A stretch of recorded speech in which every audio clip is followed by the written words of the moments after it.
Welcome to Tweener Madness, the high-stakes startup showdown where 8 promising companies go head-to-head for a $25,000 investment prize from the Triangle Tweener Fund. But before the competition kicks off, let's meet the people making the tough calls, the judges. In this special Meet the Judges episode, we're sitting down with the investors and industry leaders who will be asking the hard-hitting questions, evaluating the startups, and ultimately deciding who moves forward in this bracket-style competition. Each round, 3 judges will vote on which startups advance, leading up to the finals in early April, where one company will take home the top prize. From the judges, you'll hear about their backgrounds, what they look for in a winning startup, and maybe even get a little inside scoop on their decision-making process. So, if you're a founder looking for investment, an entrepreneur curious about what investors really want, or just someone who loves a good business battle, you are in the right place. Let's meet the judges. Here's your host, Scot Wingo. Hey everybody, I am your host, Scot Wingo of Tweener Talks, and we are here to talk Tweener Madness with Mr. Delgado. He is founder, general partner, grand poobah, OG of Idea Fund. Lister, good to see you. Good to see you, Scott.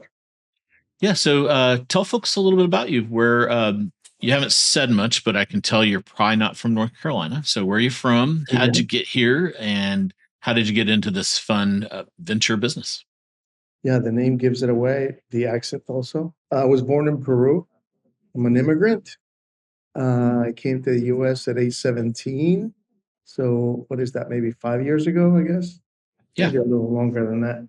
I can't do the math. So English is my second language. As the accent can hint at.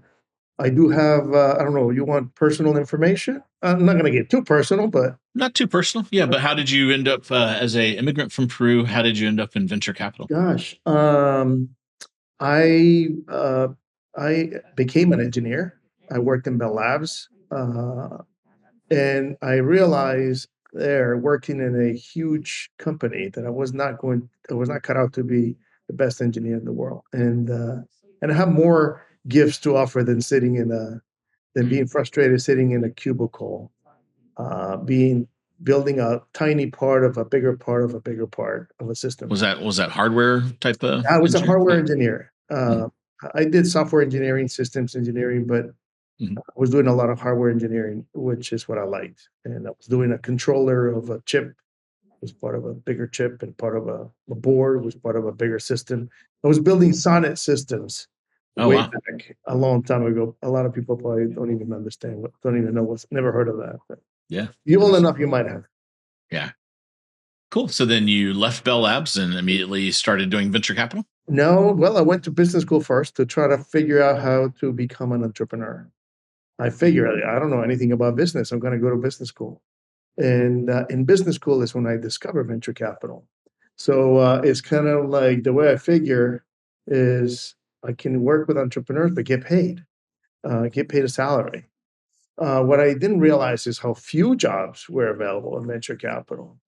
But I got lucky, and the fact that I started working in venture capital when the internet bubble burst, which meant there were no jobs in venture capital, because there was nobody. All my competition was wiped away, basically. And I did end up getting the only venture capital job probably in the whole Southeast available. And that is because at that time, a company called MCNC, based in RTP, had a big success after the internet bubble burst. And they were looking to build a venture fund and looking to hire an engineer to help build a venture business.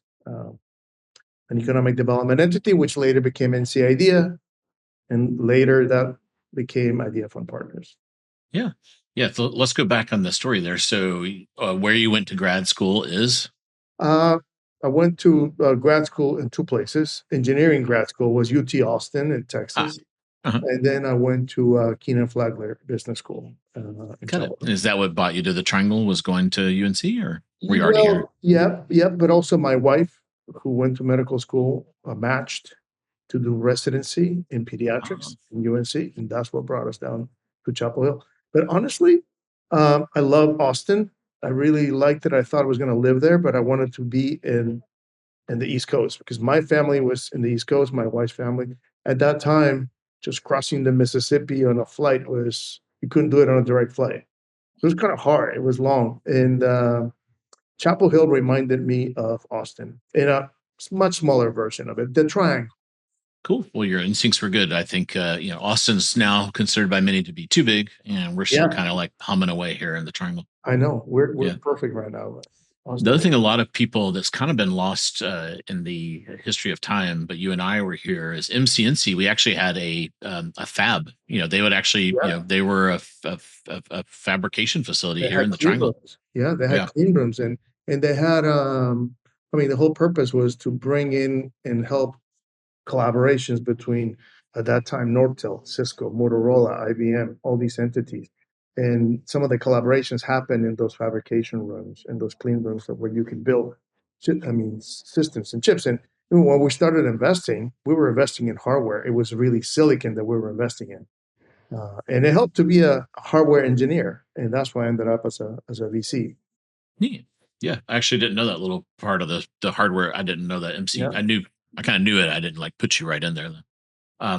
Very cool. So now you're part of Idea Fund Partners, and you guys are on which number fund? Is it Fund 4? Yeah. 4. Yeah. 4. Yeah. So give us the progression. So started at. Well, actually, before Idea Fund Partners, there was a fund called MCNC Ventures.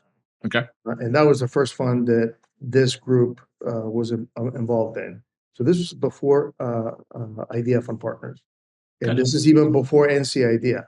MCNC turned into NC Idea. So MCNC Ventures is like Fund 0. Got it.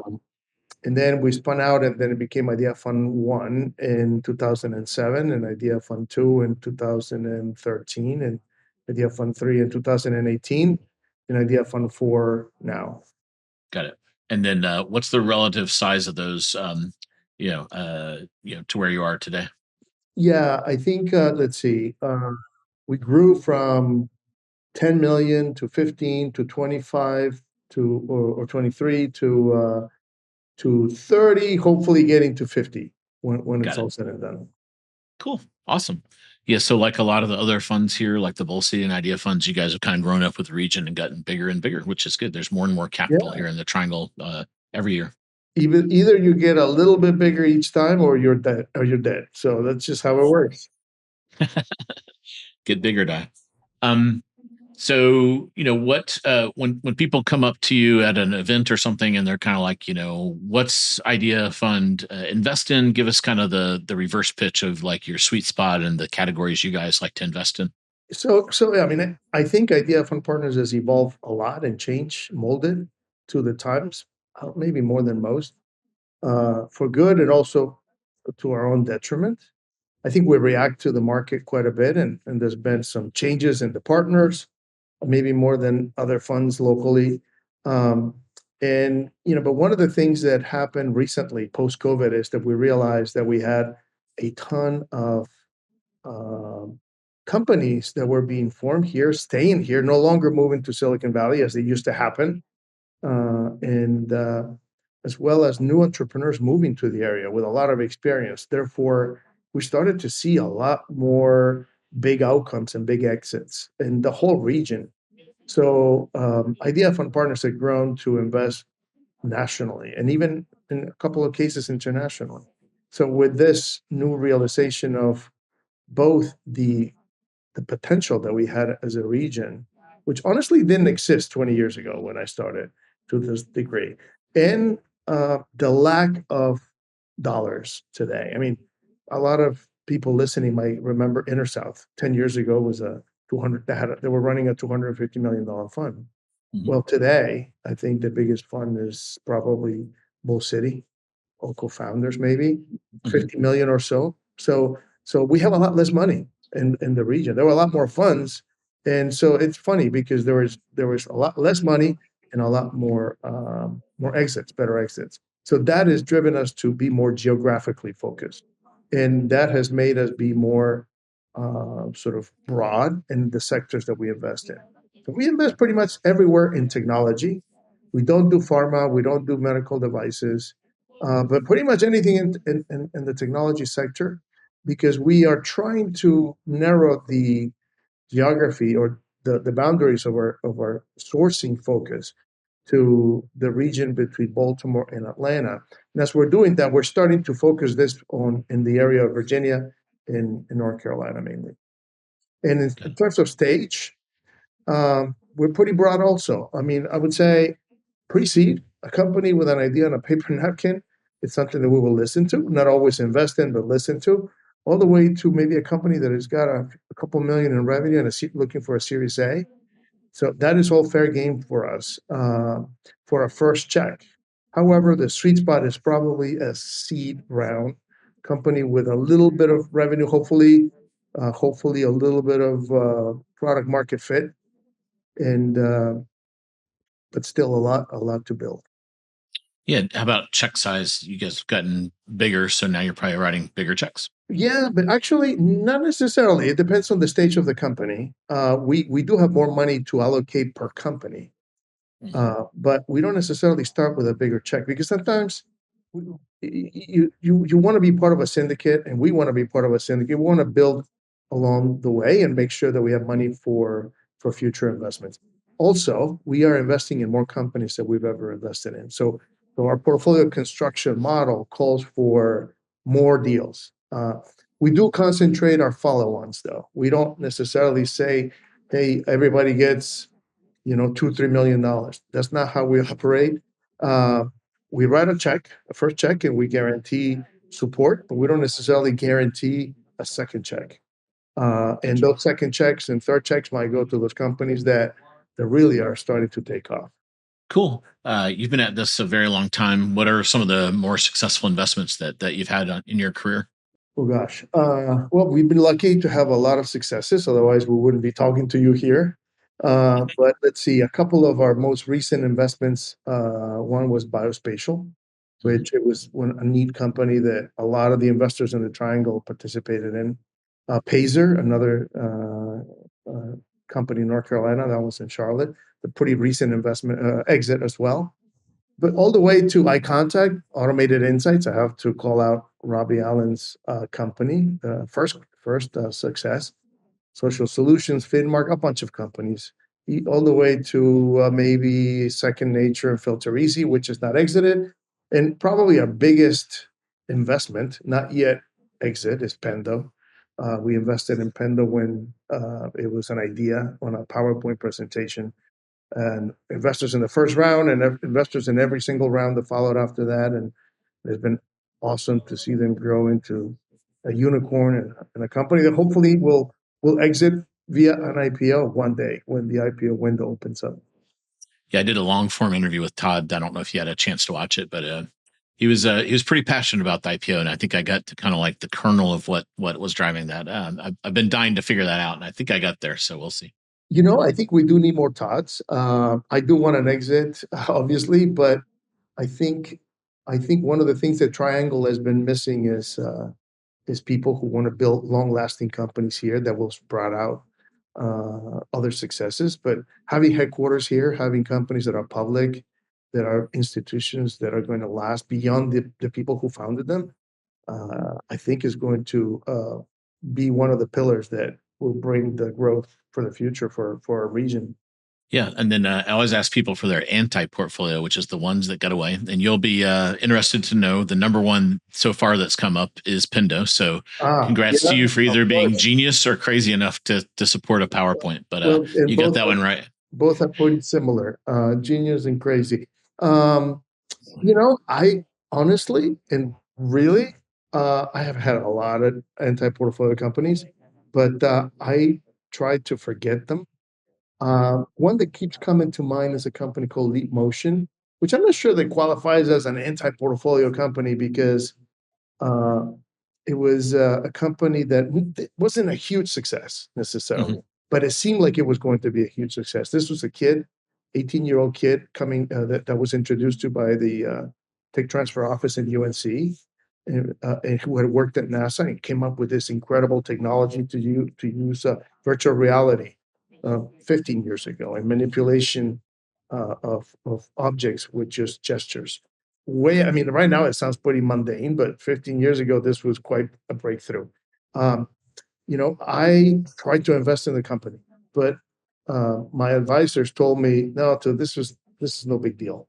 6 months later, Andreessen Horowitz invested in the company. Highland Park created a venture fund to invest in companies that came out of this product.